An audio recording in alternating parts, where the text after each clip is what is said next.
Hello students, आप सभी का आपके अपने से यूट्यूब चैनल ओल में तहलील से स्वागत है। स्टूडेंट्स, कक्षा 8 के लिए गणित का चैप्टर नंबर पहला परिमेय संख्या इस वीडियो में मैं स्टार्ट करने वाला हूं।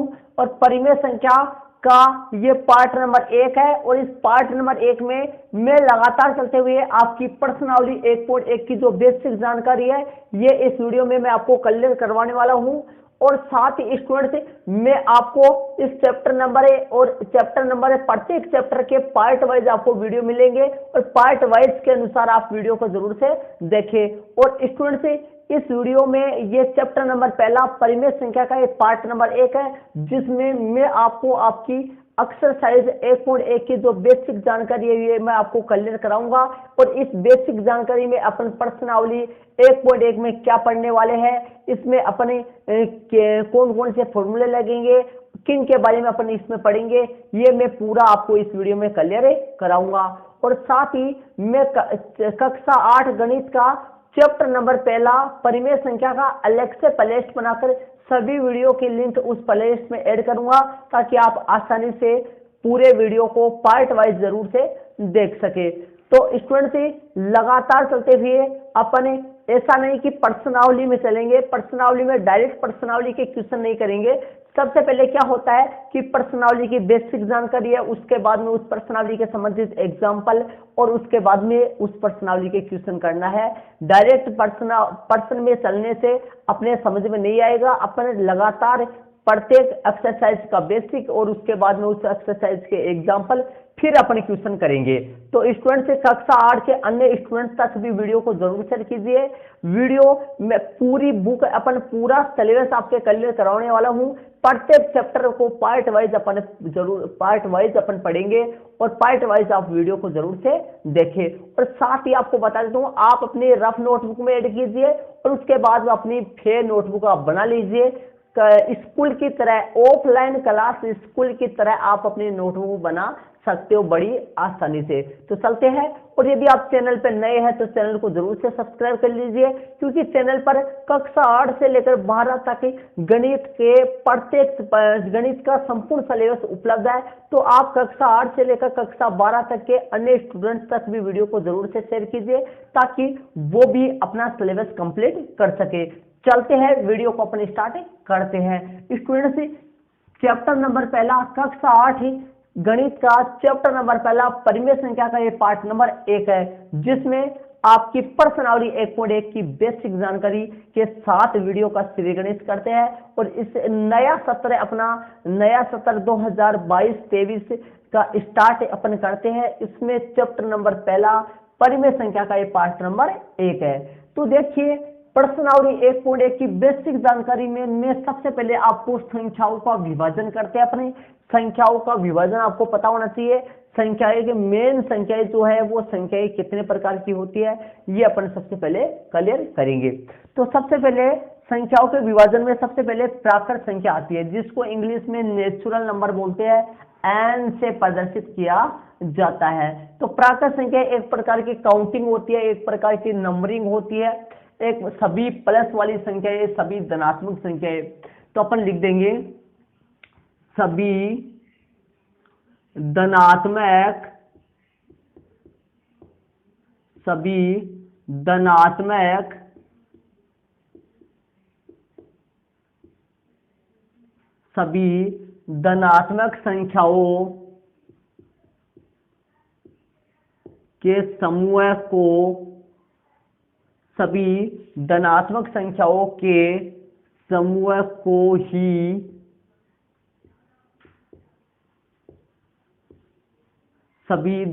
संख्याओं के समूह को ही प्राकृत संख्या कहते हैं। सभी धनात्मक संख्याओं के समूह को ही प्राकृत संख्या कहते हैं। प्राकृत संख्या कहते हैं जैसे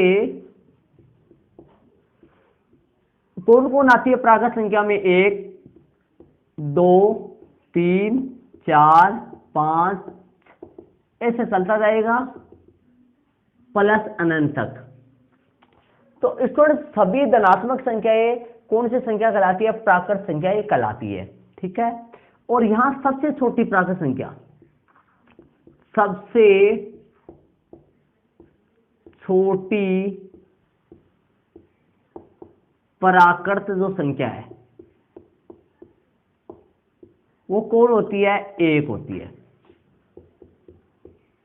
सबसे छोटी प्राकृत संख्या कौन होती है? 1 होती है। दूसरी प्रकार की संख्या आती है पूर्ण संख्या। कौन सी होती है स्टूडेंट से? पूर्ण संख्याएं, पूर्ण प्राकृत संख्याएं कहते हैं। सभी धनात्मक संख्याओं के समूह को ही प्राकृत संख्याएं कहते हैं।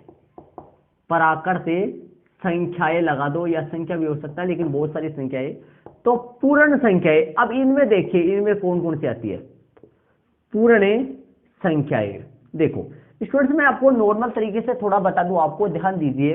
देखो 1 2 3 4 और अनंत तक है, अनंत तक, और 0 1, देखो 0 शामिल हो जाए, 0 1 2 3 4 और प्लस अनंत तक।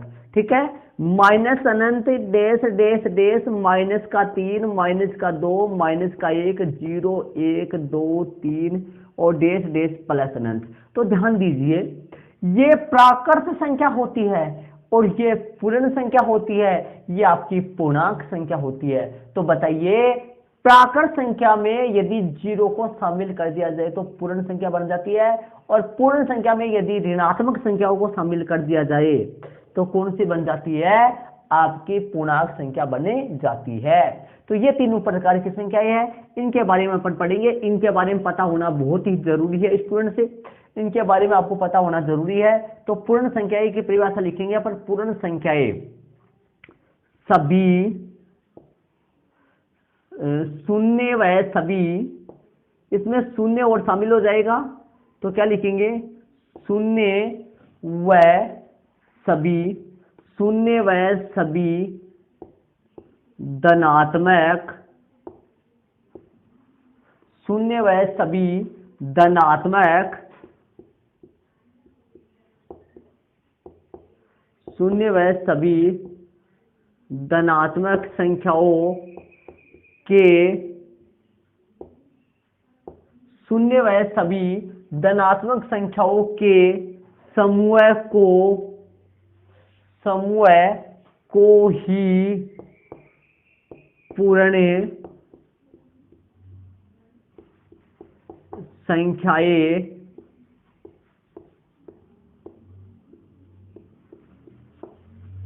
शून्य व सभी धनात्मक संख्याओं के समूह को ही पूर्ण संख्याएं कहते हैं। समझ लीजिए ध्यान से, शून्य व सभी धनात्मक संख्याओं के समूह को ही पूर्ण संख्याएं कहते हैं।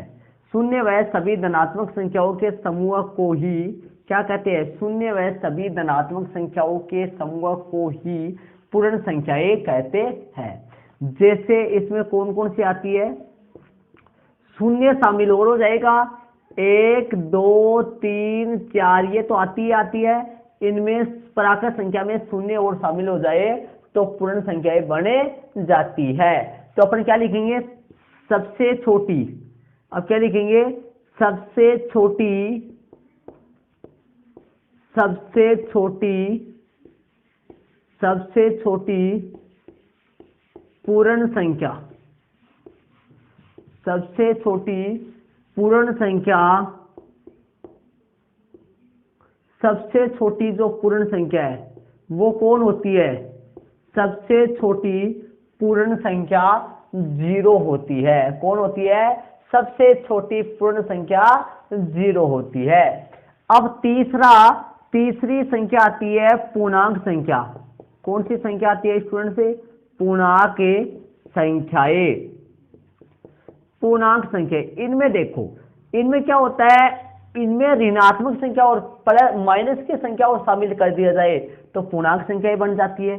कौन सी बन जाती है? पूर्णांक संख्याएं बन जाती है। तो क्या लिखेंगे? सभी धनात्मक और शून्य के साथ साथ सभी ऋणात्मक संख्याओं का समूह बन जाएगा। तो क्या लिखेंगे, शून्य सभी धनात्मक कोमा शून्य व सभी धनात्मक शून्य व सभी ऋणात्मक शून्य व सभी ऋणात्मक संख्याओं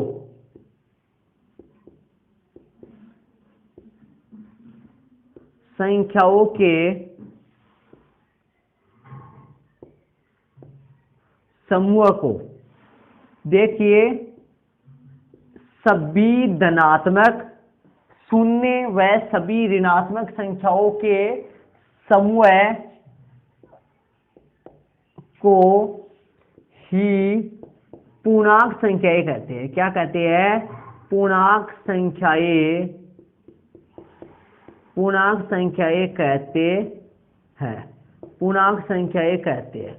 अब इसके अंदर कौन कौन से आएंगी ये अपन लिख देते हैं। देखिए पूर्णांक संख्याएं कौन कौन सी होती है यहां पर लिख देता हूं। देखिए जैसे पूर्णांक संख्याएं कौन कौन सी आएंगी, देखिए मैं लिख देता हूं, यहां पर लिख देता हूं। पूर्णांक संख्याएं में कौन कौन सी आएंगी, जैसे माइनस अनंत dash dash dash dash dash, ध्यान दीजिए माइनस अनंत और डेश डेश डेश, और माइनस का 3, माइनस का 2 और माइनस का 1, और 0 और प्लस का 1, प्लस का 2 और प्लस का 3 और प्लस का 4 और डेश डेश और माइनस का प्लस का अनंत।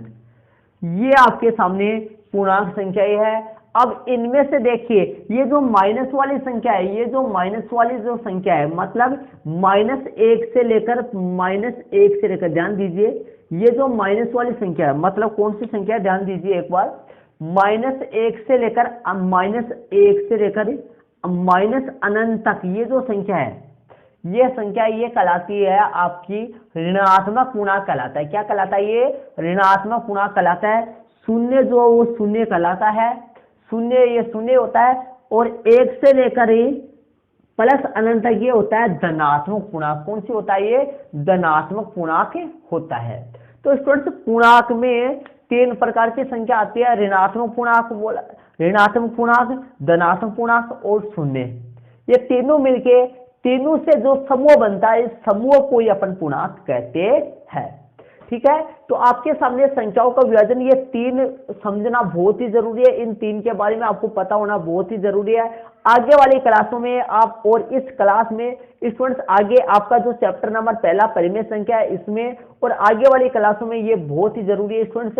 इनके बारे में, इनके न जाने कितने प्रश्न आता है, बहुत सारे प्रश्न आते हैं, इनका नॉलेज होना बहुत ही आपको जरूरी है स्टूडेंट्स। तो देखिए प्राकृत संख्या को इंग्लिश में नेचुरल नंबर भी बोलते हैं, और पूर्ण संख्या को इंग्लिश में होल नंबर बोलते हैं। इसलिए प्राकृत संख्या को नेचुरल नंबर बोलने की वजह से प्राकृत संख्या को n से प्रदर्शित किया जाता है, और पूर्ण संख्या को होल नंबर बोलते हैं, इसलिए पूर्ण संख्या को w से प्रदर्शित करते हैं, और इसको पूर्णांक संख्या को इंटीजर्स नंबर बोलते हैं, इसलिए इसको i या फिर z से व्यक्त करते हैं। तो स्टूडेंट्स ये मैंने 3 प्रकार की संख्या बताई है, आपको पता होना चाहिए। कोई आपसे पूछे कि 0 पूर्ण संख्या होती है क्या, हाँ 0 पूर्ण संख्या होती है। तो सबसे छोटी प्राकृत संख्या 1 होती है, और सबसे छोटी पूर्ण संख्या 0 होती है, और इनमें छोटी बड़ी कोई होती नहीं है, ये वैसे ही होती है। तो यहाँ तक का बेसिक आप अपनी नोटबुक में जरूर से ऐड कर ले। प्रश्नावली 1.1 की बेसिक जानकारी लगाकर, चैप्टर नंबर 1 परिमेय संख्या लगाकर, आप संख्याओं का विभाजन टॉपिक भी, ये 3 टॉपिक जरूर से ऐड कर ले। इसके आगे वाले टॉपिक में अपन चलते हैं स्टूडेंट्स। आगे वाला टॉपिक आपका चैप्टर का जो नाम है परिमेय संख्या, इसी की परिभाषा में आपको लिखवाने वाला हूं। आगे वाला टॉपिक परिमेय संख्या की परिभाषा में आपको करवाने वाला हूं। तो यहां तक का बेसिक आप अपने नोटबुक में ऐड कर लीजिए। मैं इसको इरेज करूंगा, और इसके बाद में आगे वाले टॉपिक में अपन चलेंगे। प्रश्नावली या एक्सरसाइज 1.1 की बेसिक जानकारी चल रहा है। तो स्टूडेंट्स इसके आगे अपन चलते हैं। इसके आगे परिमेय संख्याएं क्या होता है, इसके बारे में मैं आपको क्लियर कराऊंगा। चलते हैं आगे वाले टॉपिक में चलते हैं। तो चलते हैं स्टूडेंट्स, आगे वाला जो टॉपिक है उसमें अपन चलते हैं परिमेय संख्या। आगे वाला जो टॉपिक है आपका चैप्टर का जो नाम है, पहला चैप्टर आपका परिमेय संख्या है, उसी को मैं आपको क्लियर कराऊंगा कि परिमेय संख्या किसे कहते हैं, परिमेय संख्या होता क्या है, इसी को मैं आपको क्लियर करवाने वाला हूं। चलते हैं आपके परिमेय संख्या में। परिमेय संख्या छोटी क्लासों में पढ़ा होगा, आपको किसी सर ने भी बताया होगा कि ऐसी संख्या है जिनको अपन p बटा q के रूप में लिख सकते हैं, लेकिन पूरा करेक्ट परिभाषा ये नहीं है स्टूडेंट्स, इसका करेक्ट परिभाषा आप 9th और 10th क्लास में पढ़ोगे, लेकिन यहाँ तो नॉर्मल परिभाषा ये है कि ऐसी संख्या जिनको p बटा q के रूप में अपन लिख सकते हैं, या ऐसी संख्या जिनको a बटा b के रूप में अपन लिख सकते हैं, परिमेय संख्या ये कहलाती है। स्टूडेंट्स भिन्न जो होती है, बट्टे वाला जो होता है, उन सबको अपन परिमेय संख्या ये कहते हैं। तो लिख देता हूं मैं, ऐसी संख्या जिनको ऐसी संख्याएं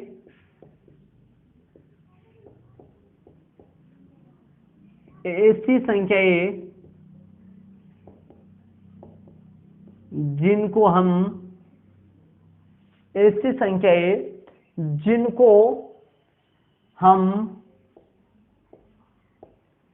p बटा q के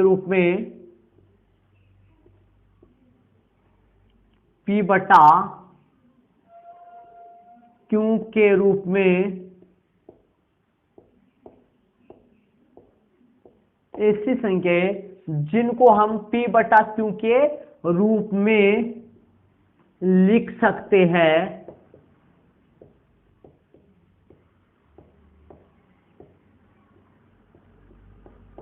ऐसी संख्याएं जिनको हम p बटा q के रूप में लिख सकते हैं, परिमेय संख्याएं कहलाती है। परिमेय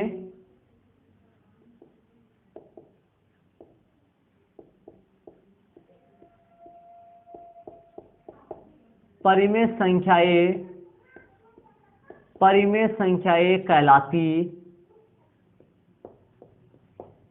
ऐसी संख्याएं जिनको हम p बटा q के रूप में लिख सकते हैं, परिमेय संख्याएं कहलाती है। जैसे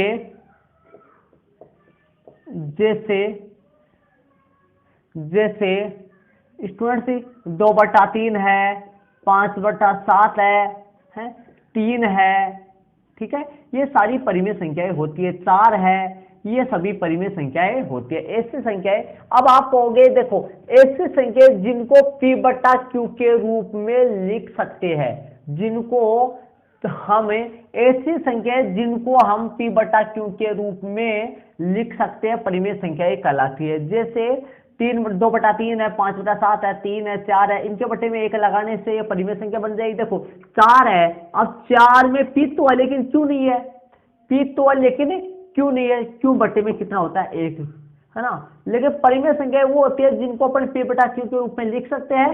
यहाँ स्टूडेंट्स एक बात यहाँ पर ध्यान देने की बात है, q नॉट इक्वल 0, ध्यान रहे, q नॉट इक्वल 0 मतलब यहाँ q का मान कभी भी 0 के इक्वल नहीं होना चाहिए। q नॉट इक्वल, नॉट में से नहीं होता है, इक्वल में से बराबर है, मतलब q 0 के बराबर है नहीं होता है। तो यहाँ पर ये लिखा नहीं मैंने, ऐसी संख्या जिनको हम p बटा q के रूप में लिख सकते हैं, परिमेय संख्या कहलाती है।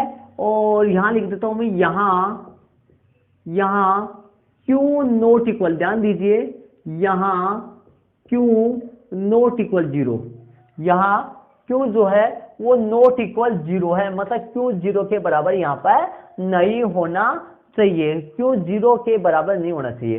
यदि q 0 हो जाएगा तो ध्यान दीजिए, यदि p में मैं 0 का भाग दूंगा, यदि p की जगह तो कोई संख्या हो, लेकिन यदि q की जगह 0 हो तो कोई भी संख्या में आप 0 का भाग दो, मतलब ध्यान दो, कोई संख्या ऊपर हो बट्टे में 0 हो तो कोई भी संख्या में 0 का भाग दिया जाएगा, और कोई भी संख्या में जब 0 का भाग दो तो स्टूडेंट्स अनंत आता है, अपरिभाषित आता है।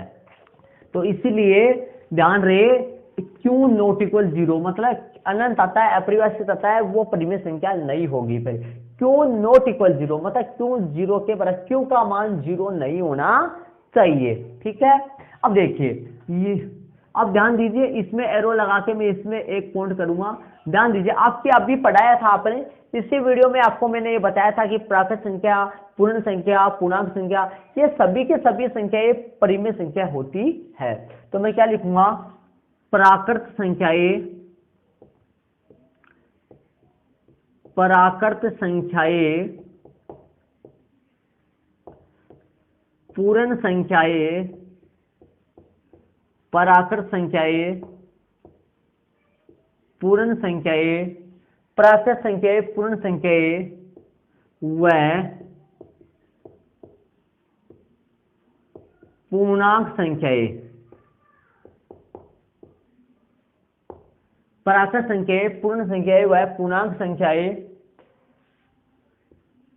पूर्णांक संख्याएं, कोमा लगा के, ध्यान रहे कोमा लगाना है, परिमेय संख्याएं,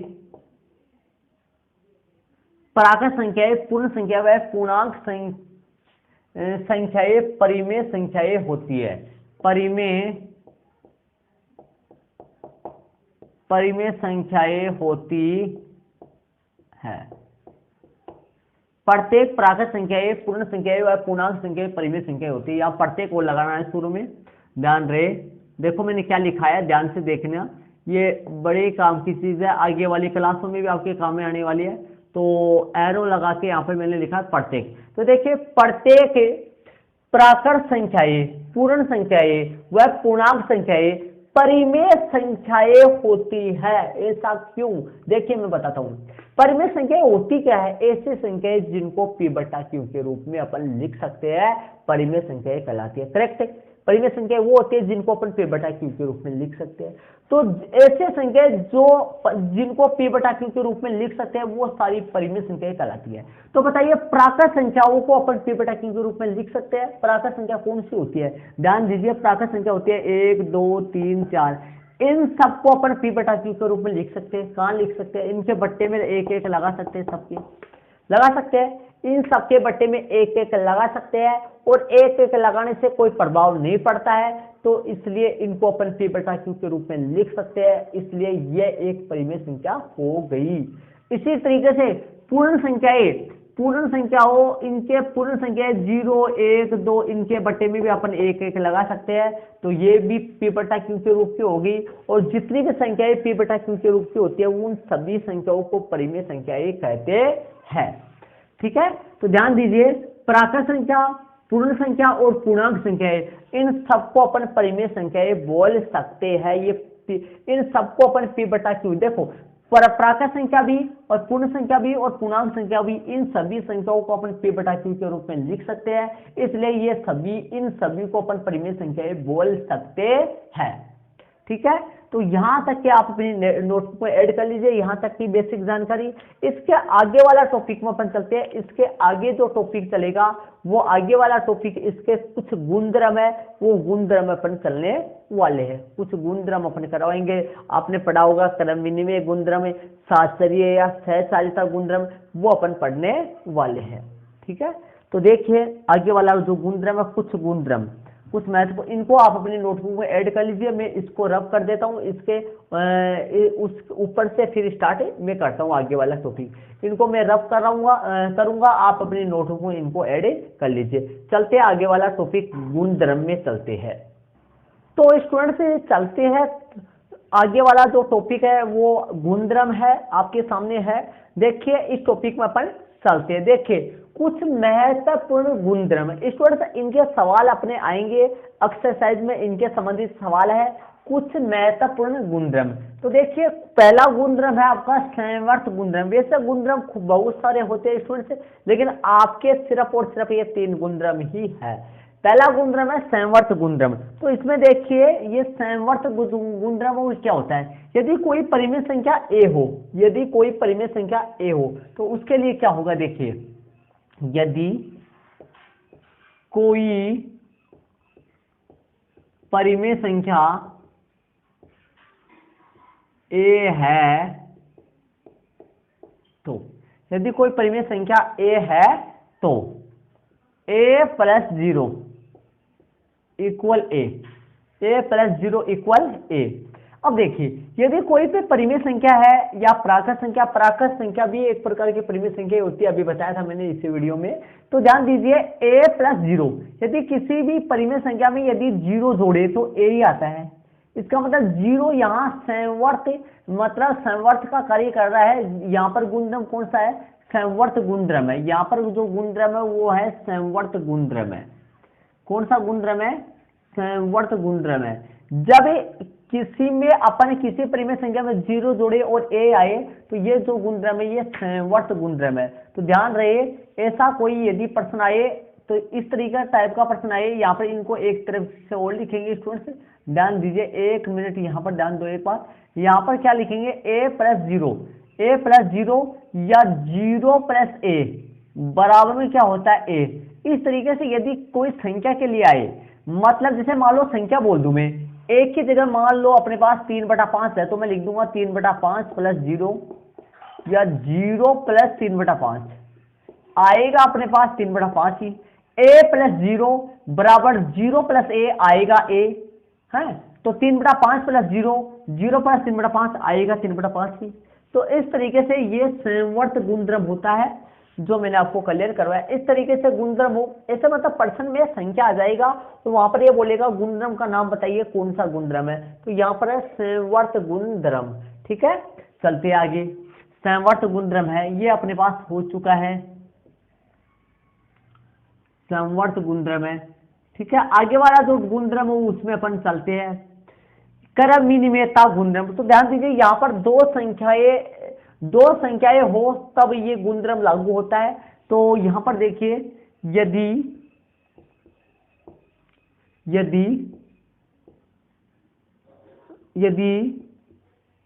कोई भी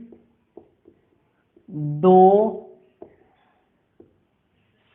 परिमेय संख्याएं, यदि कोई भी दो परिमेय संख्याएं a वह b है, यदि कोई भी दो परिमेय संख्याएं a वह b है, यदि कोई भी दो परिमेय संख्याएं a वह क्या है? b है। यदि कोई भी दो परिमेय संख्याएं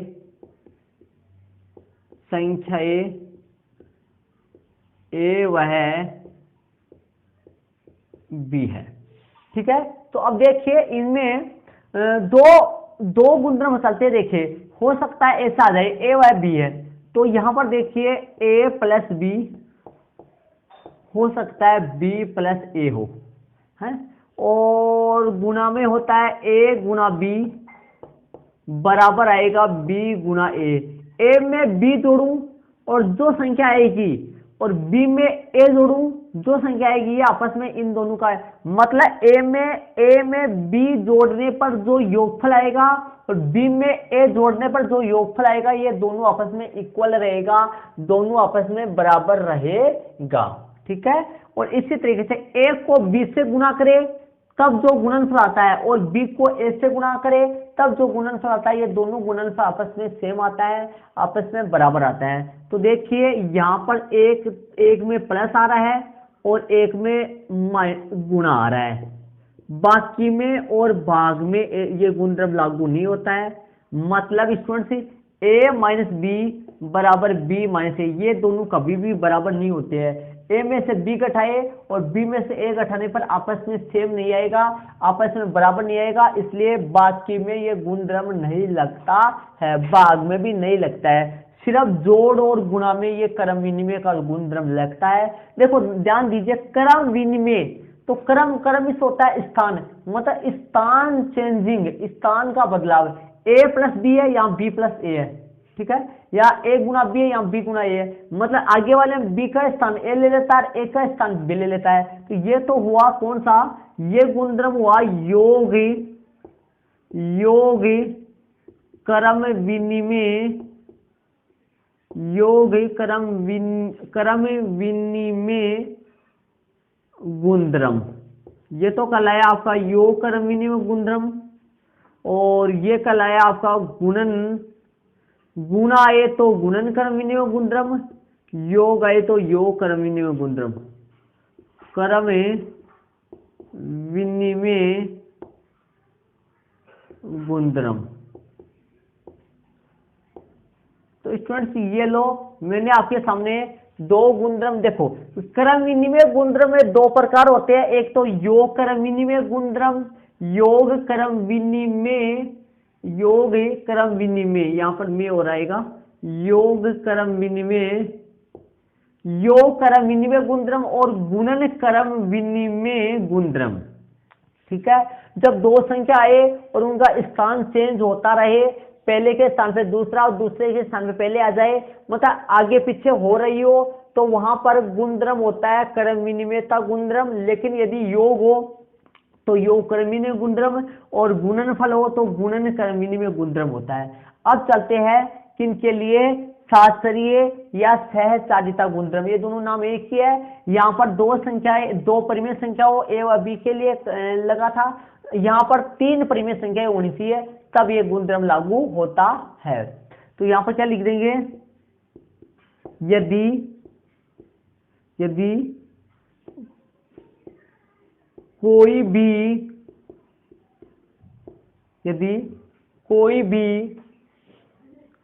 तीन परिमेय संख्याएं, यदि कोई भी तीन परिमेय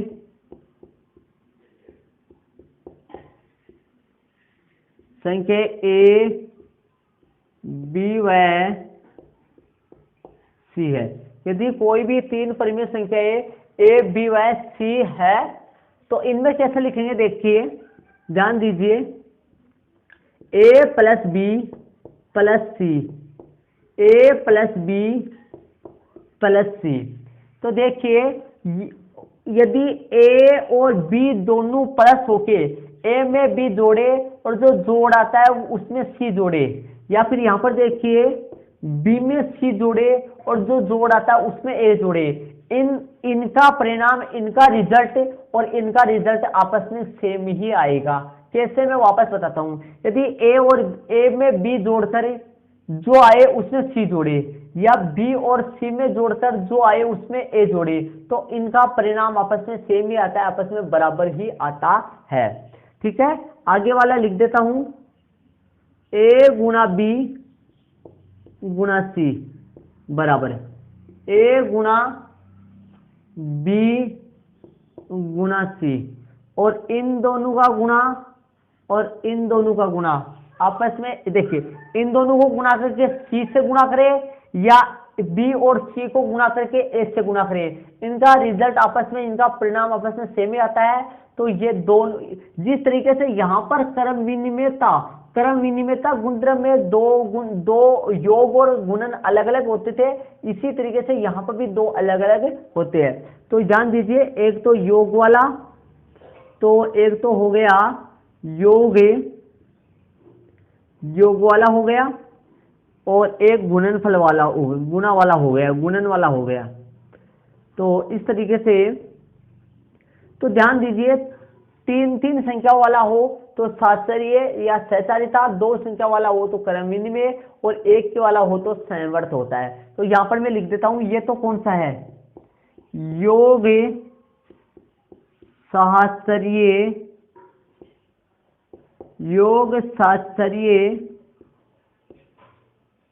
योग साहचर्य गुणधर्म, और ये कौन सा है, गुणन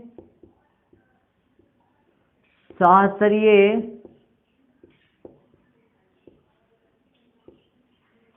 गुणधर्म। क्या, कौन से गुणधर्म हो गए, योग साहचर्य गुणधर्म और गुणन साहचर्य गुणधर्म। यहाँ पे योग आ रहा है और नीचे वाले में गुणन आ रहा है। देखिए स्टूडेंट्स, मैं आपको समझाता हूँ, यदि ए में बी जोड़कर सी जोड़े और बी और सी में जोड़कर ए जोड़े, तो आपस में सेम ही आता है, बराबर ही आता है। जब बराबर आ जाए तो योग साहचर्य गुणधर्म लग जाता है, उसको बोलते हैं योग साहचर्य गुणधर्म। और जब गुणा आए तो गुणन साहचर्य गुणधर्म। तो ये आपके सामने टोटल गुणधर्म कंप्लीट हो गए। इतने ही गुणधर्म आपकी एक्सरसाइज में है, इतने ही गुणधर्म आपके सिलेबस में है। पहला गुणधर्म जब सिंगल संख्या आ जाए, सिर्फ सिंगल आ जाए, लेकिन a प्लस जीरो प्लस ए ऐसा लिखा हुआ है, तो वहां पर ध्यान देना संवर्त गुणधर्म होगा। ठीक है। दूसरा क्रम विनिमय गुणधर्म, जब दो संख्याएं चले और स्थान चेंज हो, जोड़ में हो, तो लिख देना योग क्रम विनिमय गुणधर्म, योग क्रम विनिमय तो योग क्रम विनिमय गुणधर्म, और गुणा में हो तो गुणन क्रम विनिमय गुणधर्म। और जब तीन तीन संख्या आए और योग में हो तो योग शास्त्रीय गुणधर्म, और जब तीन संख्या गुणा में हो तो गुणन शास्त्रीय गुणधर्म। तो आपके सामने ये कंप्लीट गुणधर्म मैंने आपको क्लियर करवाया है। इनको यहाँ तक का जो बेसिक है आप अपनी नोटबुक में ऐड कर लीजिए। इसके आगे वाले टॉपिक में अपन चलते हैं। कुछ टॉपिक और रह गए अपने, कुछ दो महत्वपूर्ण टॉपिक और रह गए, तो उनको अपन क्लियर करते हैं। यहाँ तक के बेसिक आप अपनी नोटबुक में जरूर से ऐड कर ले, पहले रफ नोटबुक में, इसके बाद में फिर नोटबुक में। ये बहुत ही काम में आएगा स्टूडेंट से। अपन जब एक्सरसाइज पढ़ेंगे तो यदि ये आपके क्लियर होंगे तो एक्सरसाइज में आपको बड़ा ही कुछ भी एक्सरसाइज आपको कुछ भी हार्ड नहीं लगेगा, एक्सरसाइज बहुत ही इजी हो जाएगा यदि आपके ये क्लियर हो जाएंगे तब। तो चलते हैं आगे वाले टॉपिक में चलते हैं, इनको आप अपने नोटबुक में ऐड जरूर से कर लेना। तो स्टूडेंट से आगे वाले जो दो टॉपिक महत्वपूर्ण टॉपिक बच रहे हैं, ये दो टॉपिक होने के बाद में अपने कंप्लीट पूरा बेसिक हो जाएगा, पूरी आपका बेसिक जानकारी जो कंप्लीट पूरी हो जाएगी।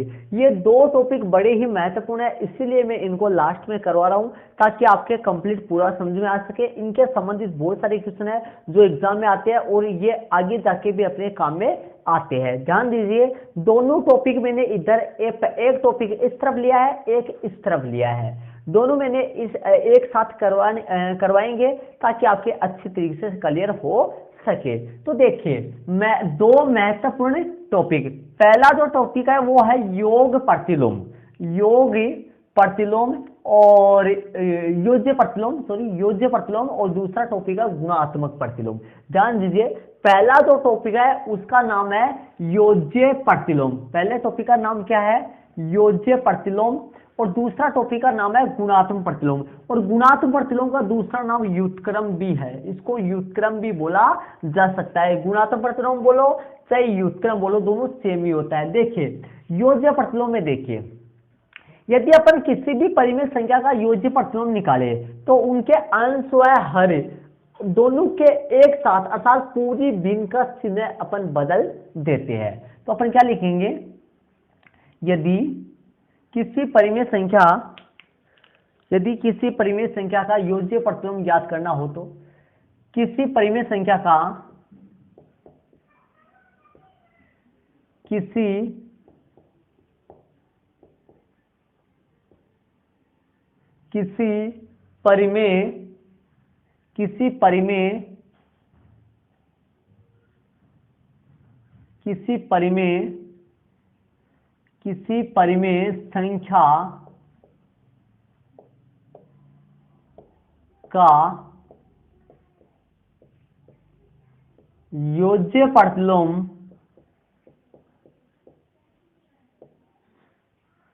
परिमेय संख्या का योज्य प्रतिलोम ज्ञात करने के लिए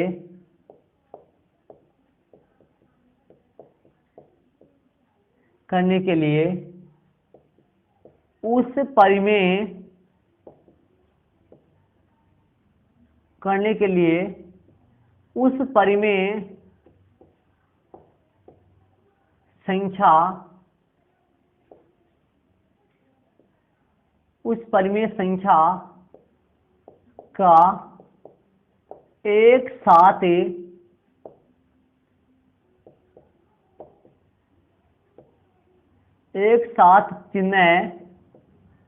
एक साथ चिन्ह बदल, देखो क्या लिखा है मैंने, किसी परिमेय संख्या का योज्य प्रतिलोम ज्ञात करने के लिए, किसी परिमेय संख्या का योज्य प्रतिलोम ज्ञात करने के लिए उस परिमेय संख्या का एक साथ चिन्ह बदल देते, उस परिमेय संख्या का एक साथ चिन्ह बदल देते हैं। देखिए, किसी परिमेय संख्या का योज्य प्रतिलोम ज्ञात करने के लिए उस परिमेय संख्या का एक साथ चिन्ह बदल देते हैं। इसको देखिए, दोनों को स्टूडेंट्स अपन एक साथ करेंगे तो दोनों में डिफरेंस जो है वो पता लग जाएगा कि दोनों में डिफरेंस क्या है। देखिए, इनको अपन करते हैं, यहां से स्टार्ट करता हूं मैं। किसी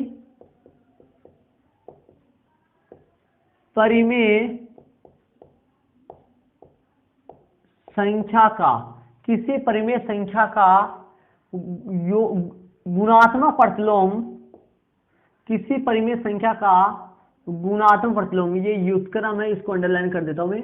किसी परिमेय संख्या का गुणात्मक प्रतिलोम या व्युत्क्रम, व्युत्क्रम और गुणात्मक प्रतिलोम दोनों एक ही नाम होता है। किसी परिमेय संख्या का गुणात्मक प्रतिलोम,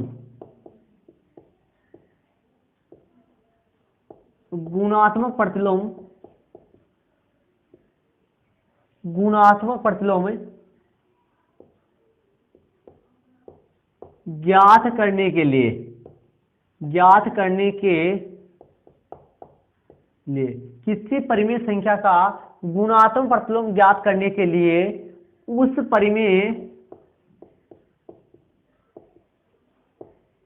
परिमेय संख्या का चिन्ह बदलने, उस परिमेय संख्या का चिन्ह बदलने के साथ साथ उनके अंश व हर को भी बदल देते हैं। उस परिमेय याद करने के लिए उस परिमेय संख्या का चिन्ह बदलने के साथ साथ उस परिमेय संख्या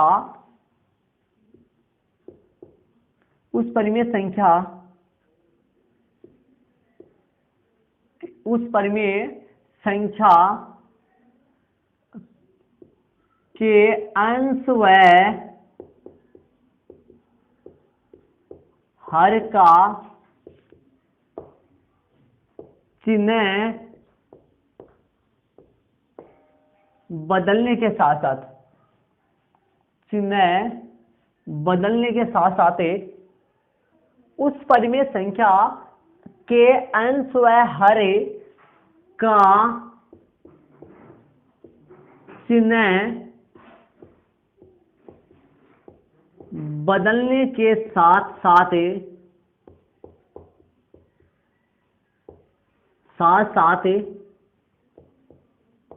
अंश व हर को भी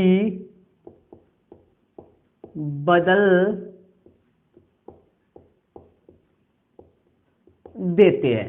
स्टूडेंट्स ध्यान से समझने की कोशिश कीजिए, मैं आपको क्लियर कराता हूं इन दोनों में क्या डिफरेंस है, क्या समानता है। देखिए, किसी परिमेय संख्या का योज्य प्रतिलोम ज्ञात करने के लिए उस परिमेय संख्या का एक साथ चिन्ह बदल देते हैं, मतलब उस परिमेय संख्या के अंश व हर का एक साथ चिन्ह बदल देते हैं। उस परिमेय संख्या के अंश व हर का, ऐसे लिख देता हूं मैं ताकि आपके क्लियर हो जाएगा, दोनों सेम हो जाएंगे। उस परिमेय संख्या के अंश व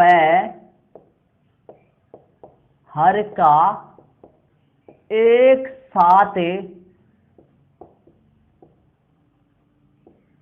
उस परिमेय संख्या के अंश व हर का एक साथ चिन्ह बदल देते हैं। देखिए, किसी परिमेय संख्या का योज्य प्रतिलोम ज्ञात करने के लिए उस परिमेय संख्या के अंश व हर का चिन्ह बदल, उस परिमेय संख्या के अंश व हर का एक साथ चिन्ह बदल देते हैं। देखिए, मैं निकालता हूं, ध्यान दीजिए। जैसे एग्जाम्पल के तौर पे कुछ एग्जाम्पल लेके समझाता हूं मैं आपको। जैसे मैंने क्या लिखा है, यहां पर आपको दिखाई नहीं दे रहा होगा, एक साथ चिन्ह बदल देते हैं। जैसे 2/3 का योज्य प्रतिलोम निकालता हूं।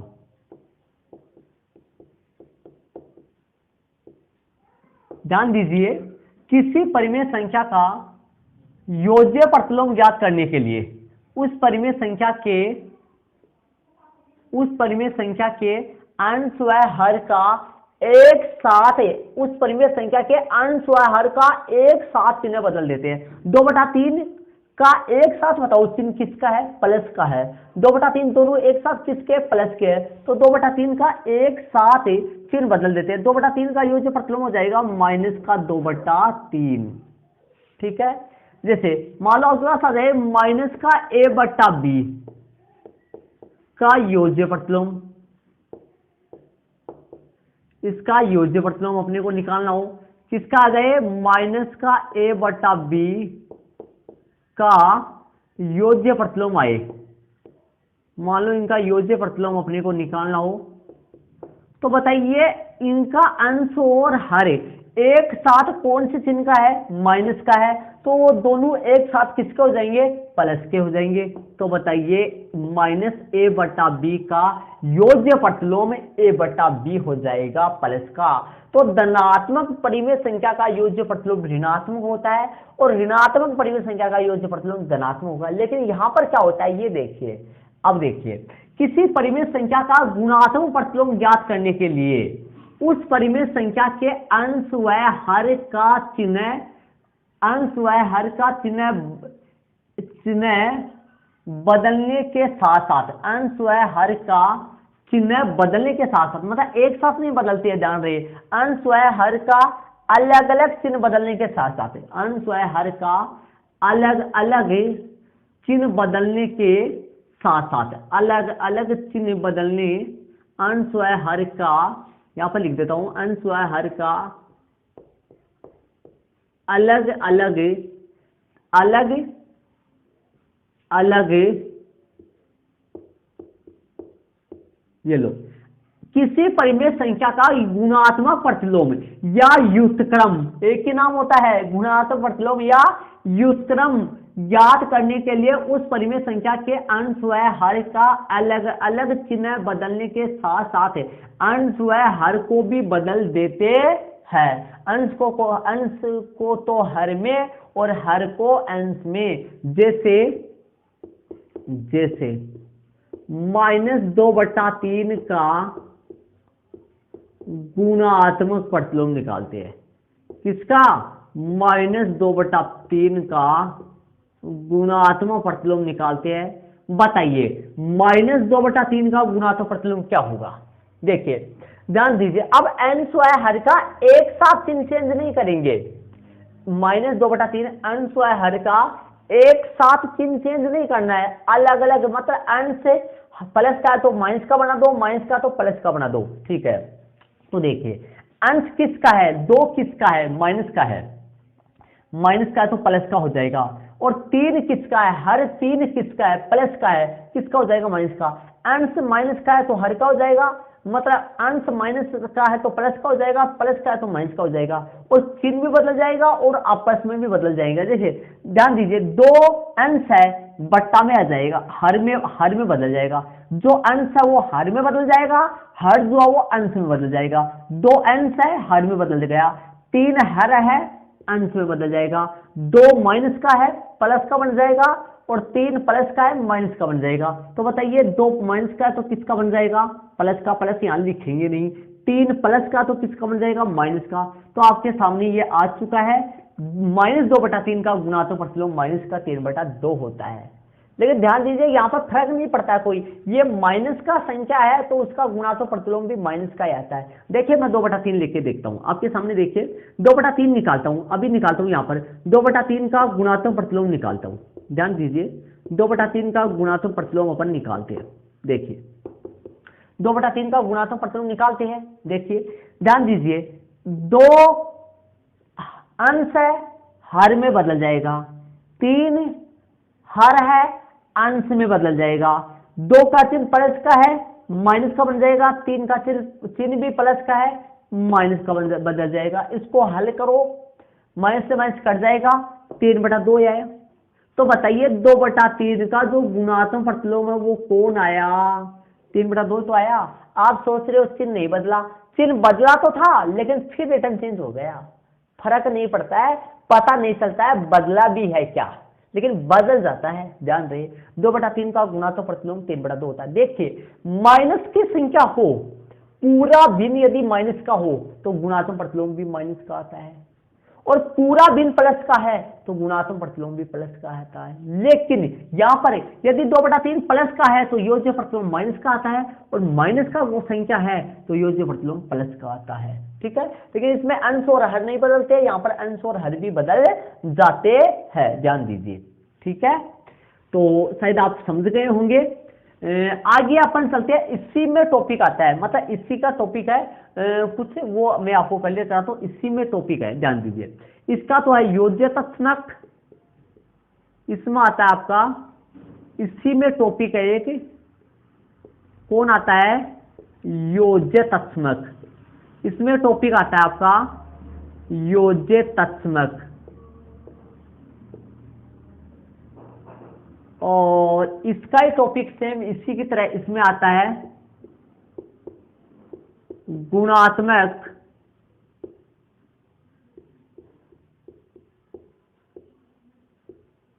तत्समक, गुणात्मक तत्समक। अब ये क्या होता है, देखिए इन्हीं के टॉपिक है, ये इन्हीं में आते हैं। देखिए ये क्या होता है, ध्यान से देखिए, इनको मैं आपको क्लियर कराता हूं। तो स्टूडेंट से मैंने इन दोनों टॉपिक को कर दिया है, देखिए मैं आपको क्लियर कराता हूं इनको, ताकि टाइम कम लगे, इसलिए मैंने लिख दिया है। आपको मैं अब समझाता हूं। देखिए योज्य प्रतिलोम के अंदर ही टॉपिक आता है योज्य तत्समक है, और गुणात्मक प्रतिलोम के अंदर ही टॉपिक आता है गुणात्मक तत्समक है। अब देखिए योज्य तत्समक, देखिए यदि किसी परिमेय संख्या को उसी परिमेय संख्या, यदि किसी परिमेय संख्या को उसी परिमेय संख्या के योज्य प्रतिलोम में जोड़ा जाए, मान लो कोई परिमेय संख्या है, उसको उसी के योज्य प्रतिलोम में जोड़ा जाए, तो योगफल सदैव जीरो प्राप्त होता है। योगफल सदैव जीरो होता है। योगफल सदैव क्या प्राप्त होता है, योगफल सदैव जीरो होता है, मतलब योगफल सदैव जीरो प्राप्त होता है। इसी जीरो को योज्य तत्समक कहते हैं। वापस समझाता हूं, ध्यान से समझिए तब समझ आएगा।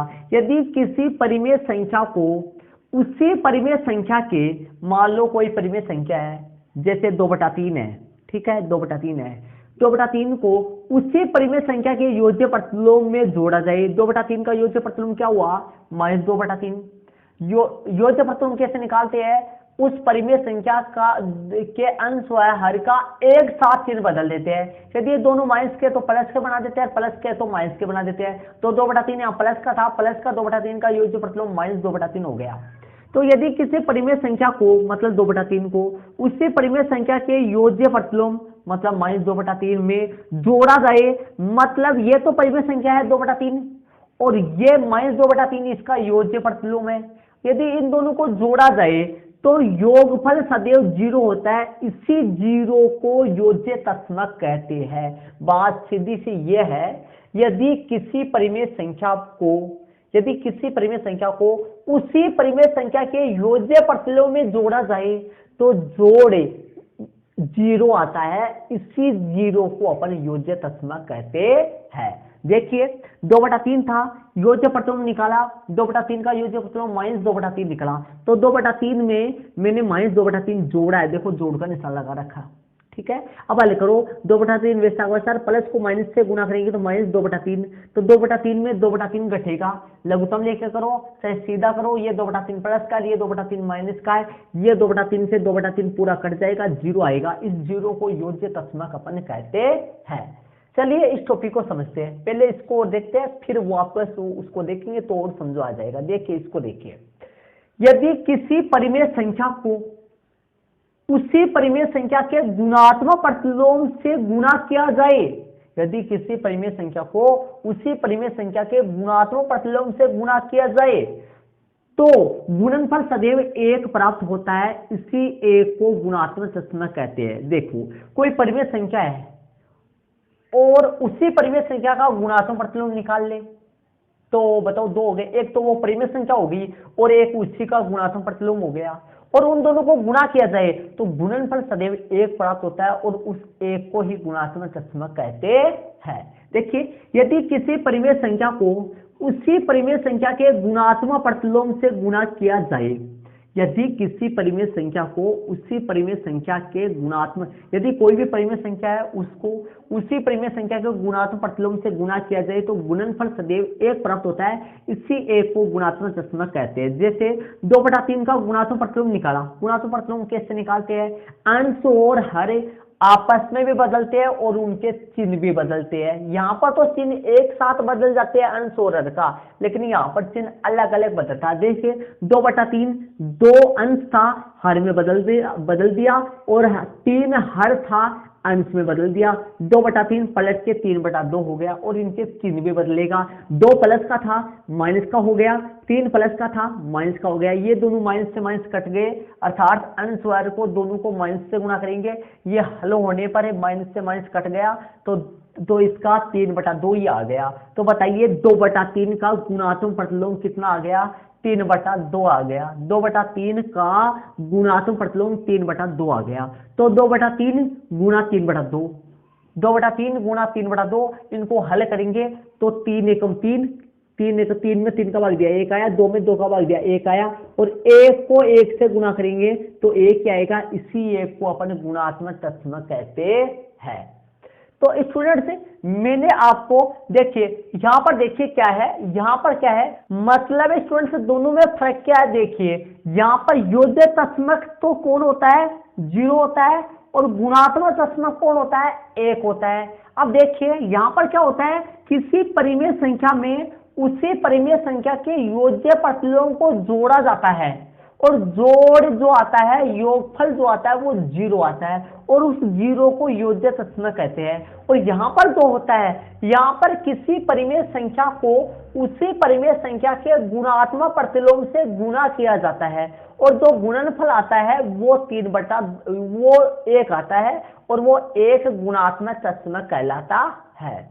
ठीक है, वापस में एक बार और क्लियर कराता हूं, ध्यान से समझने की कोशिश कीजिए। देखिए यदि किसी परिमेय संख्या को उसी परिमेय संख्या के योज्य प्रतिलोम में जोड़ा जाए, मान लो कोई परिमेय संख्या है और उसका मैं योज्य प्रतिलोम निकाल लूं, तब उस परिमेय संख्या को उसके योज्य प्रतिलोम में जोड़ दूं तो जोड़ सदैव 0 आएगा, और उस 0 को योज्य तत्समक कहेंगे। वापस बताइए, वापस देखिए 2/3 है, और 2/3 का मैंने योज्य प्रतिलोम निकाला, -2/3 आया, और अब इस 2/3 को और इसी के योज्य प्रतिलोम को जोड़ा जाए, मैंने जोड़ा तो जोड़ में मेरे पास 0 आया, इस 0 को योज्य तत्समक कहते हैं। ठीक है, और यहां पर देखिए यदि किसी परिमेय संख्या को उसी परिमेय संख्या के गुणात्मक प्रतिलोम से गुणा किया जाए तो गुणनफल सदैव 1 प्राप्त होता है, इसी 1 को गुणात्मक तत्समक कहते हैं। जैसे 2/3 था, 2/3 का गुणात्मक प्रतिलोम निकाला, 3/2 निकला। कितना निकला? 3/2 निकला। और 2/3 तो एक परिमेय संख्या है, और इसका गुणात्मक प्रतिलोम कौन है? 3/2 है, और इनका गुणनफल हल करा इनको तो 1 आया, इस 1 को गुणात्मक तत्समक कहते हैं। क्लियर हो चुका होगा। मतलब परिमेय संख्या के लिए योज्य तत्समक तो कौन होता है? 0 होता है, और परिमेय संख्या के लिए गुणात्मक तत्समक कौन होता है? 1 होता है। शायद उम्मीद करता हूं आपके अच्छी तरीके से क्लियर हो गया होगा। अब आपको इनमें योज्य प्रतिलोम निकालना आना चाहिए और गुणात्मक प्रतिलोम निकालना आपको आना चाहिए। और योज्य तत्समक किसको कहते हैं? 0 होता है, योज्य तत्समक 0 होता है, और गुणात्मक तत्समक 1 होता है। योज्य तत्समक आपके दीक्षित स्थान आएंगे और वैसे पूछ लिया जाता है योज्य तत्समक क्या होता है परिमेय संख्याओं के लिए। परिमेय संख्याओं के लिए योज्य तत्समक 0 होता है, और परिमेय संख्याओं के लिए गुणात्मक तत्समक 1 होता है। ठीक है, तो योज्य तत्समक कैसे निकाला जाता है? धनात्मक परिमेय संख्या का योज्य धनात्मक संख्या का योज्य तत्समक ऋणात्मक हो जाएगा, ऋणात्मक का धनात्मक हो जाएगा। और ये क्या हो जाएगा? धनात्मक का तो धनात्मक होता है और ऋणात्मक का ऋणात्मक होता है, लेकिन अंश और हर क्या हो जाते हैं? बदल जाते हैं। उनका चिन्ह तो चेंज करते हैं, अपने वो फर्क नहीं पड़ता। जैसे 2 अंश था, हर में बदल दिया, और प्लस का था माइनस का हो गया। ये 3 भी प्लस का था, माइनस का हो गया, लेकिन ये वापस इनका चेंज हो गया तो ये प्लस का ही हो गया। तो 2/3 का गुणात्मक प्रतिलोम 3/2 आ गया। तो स्टूडेंट्स मैं उम्मीद करता हूं कि आपको मैंने अच्छी तरीके से क्लियर करवाया है। शायद आपको भी अच्छी तरीके से क्लियर हो गया होगा कि योज्य प्रतिलोम क्या होता है और गुणात्मक प्रतिलोम क्या होता है, और गुणात्मक प्रतिलोम का दूसरा नाम व्युत्क्रम होता है। क्या होता है, व्युत्क्रम होता है। योज्य प्रतिलोम सिर्फ एक ही होता है, लेकिन गुणात्मक प्रतिलोम का दूसरा नाम व्युत्क्रम भी होता है। और इसी के साथ ही इसमें ध्यान दीजिए, इसमें कुछ महत्वपूर्ण टॉपिक और बच रहे हैं, वो 2 टॉपिक महत्वपूर्ण कथन बच रहे हैं।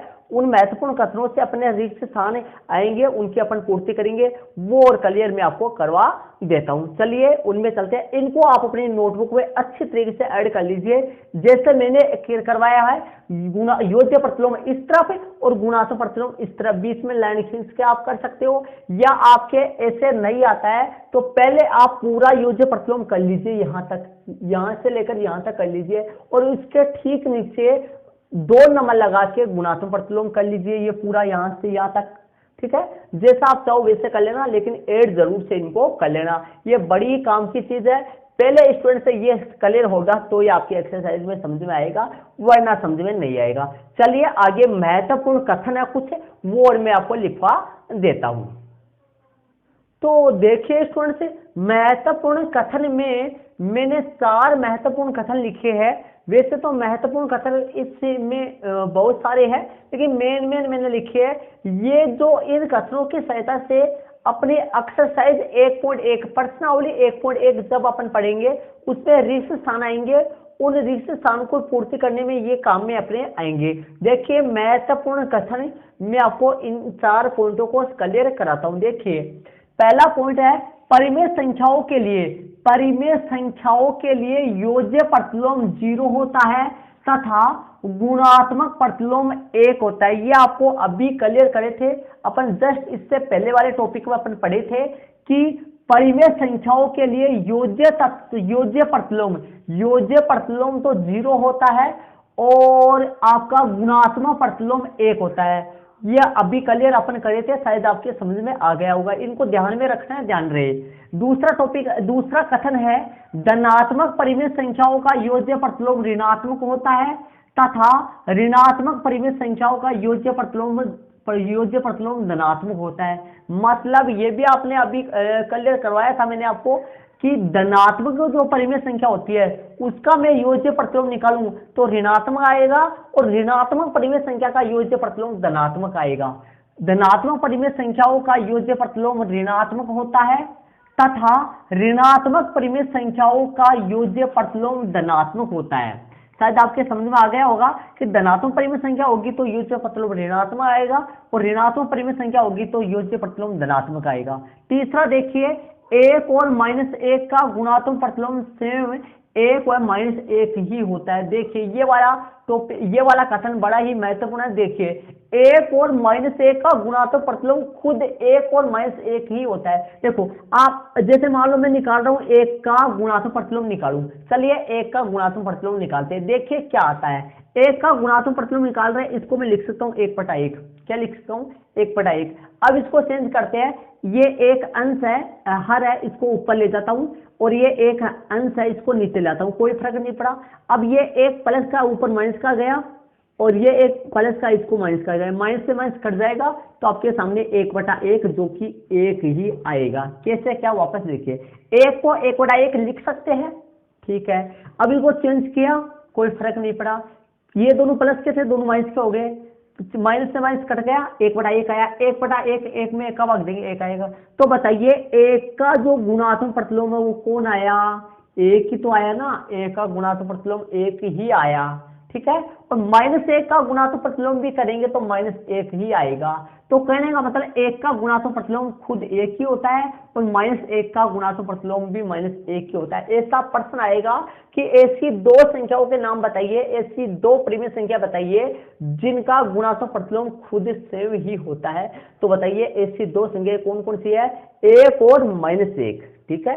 चौथे में चलते हैं, 0 का गुणात्मक प्रतिलोम अपरिभाषित या नहीं होता है। बताइए, ध्यान दीजिए, 0 का गुणात्मक प्रतिलोम नहीं होता है, लेकिन ध्यान दीजिए 0 का गुणात्मक प्रतिलोम निकालते, 0 लिखा, 0 को 0/1 लिखा, पलटो 1/0, ये भी माइनस का, ये भी माइनस का, 1 में 0 का भाग दो।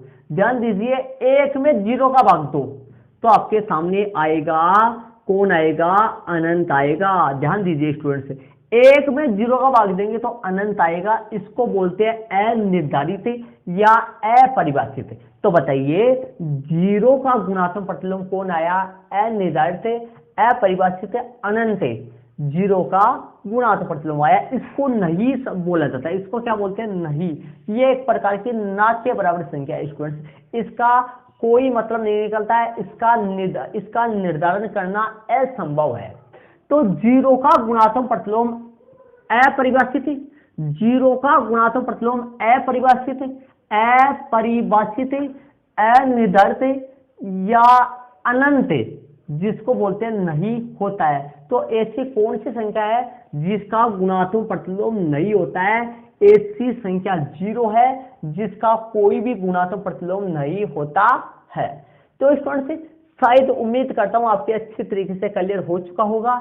यहां तक की बेसिक जानकारी जो है, यहां तक की बेसिक जानकारी एक्सरसाइज 1.1 की बेसिक जानकारी है।